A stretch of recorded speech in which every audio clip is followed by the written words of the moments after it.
My name is Mike Anello, and I'm a former walk-on at Notre Dame. And I'm creating a video blog right now, kind of going to chronicle basically the summer of my junior year and take you on through there, just telling you the story of how I started to play here at Notre Dame. And the idea for this video blog was to help raise money for a child's organization called St. Baldrick's, which helps fund research grants for children's cancer. St. Baldrick's was started by three friends about 10 years ago when they turned their industry's St. Patrick's Day party into a benefit for children with cancer. It's since grown to fund more in childhood research grants than any other organization except the United States government. Last year we were able to gather together over 140 men and some women in there to shave their heads. We were able to raise over $26,000, and this year we're hoping to bring it into hopefully over $50,000. We'll keep our fingers crossed, and it's going to be, when we actually shave our heads, is going to be the week leading up to the Blue Gold game, which is April 24th. And I got involved last year. This was the first year was last year, and I got involved when the girl who was head of it, Catherine Soler, contacted me and just said, hey, it'd be great if we can get some Notre Dame football guys out to come and shave their heads and just interact with the kids. It'd mean a lot to them. And I'll tell you what, all the guys that were there for it just really appreciated it, and we're trying to get it even bigger this year, so it should be a lot of fun. I have a link on my blog where you can go, and basically what I'm trying to do is I figured if I can just get 100 people to go and donate $10 to St. Baldrick's, that would be $1,000 more that they wouldn't have had otherwise.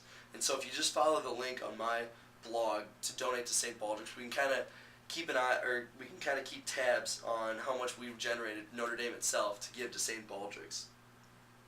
The basic setup of this is just going to be, I'm going to kind of tell the stories, just how they unfolded, and just some of the fun things some of the behind the scene things that you guys don't really get a chance to see, and just, share my stories because it's just been absolutely incredible for me. And then I'm also going to include a bunch of pictures and eventually clips as we get into the games so that you don't have to stare at this mug the entire time. A little bit about myself. I grew up on the south side of Chicago, south suburbs, Orland Park. I have two older brothers, Nick and Chris, and they've just been tremendous mentors for me. Nick scored the game-winning goal in the state championship his senior year in our high school, and Chris was a 145-pound center at our high school, which was in the biggest division for football, and he ended up starting his senior year at center, which was a big accomplishment for him. So I've always had those two to look up to, and they've always watched out for me and really helped me along the way and really helped build me into the person I am today. And I have two great parents, Andy and Sue, who have always been in my corner and really, again, have made me the success that I have been today. As far as high school sports go, I came in, wrestling was my main sport. I ended up going out for the football team my sophomore year, and at the end of the season, the coach put his arm around me and said, Mike, you know what, if you were 15 pounds heavier and a couple inches taller, you would have been an every down player, but unfortunately you weren't. And I'll never forget that moment. I can still picture it in my head. And so my junior year, I said, you know what, I should focus on wrestling and really give that my all. But senior year came around, and I just said to myself, I want to get back out there with all my best friends and play the last year with them. Ended up turning out well. I ended up playing corner all year and just having a great time and quite a memorable season. I'll never forget that time with all my best friends. And then the winter time was wrestling season. I ended up finishing third in the state then, and our team ended up winning it. And we ended up finishing number 3 overall in the nation, so that was a lot of fun as well. And after the season was over, I was kind of deciding between Illinois and Notre Dame, and it was purely academic reasons. And I remember coming to visit Notre Dame, and it was in mid-April, and we had to decide by the 1st of May where we were going to go.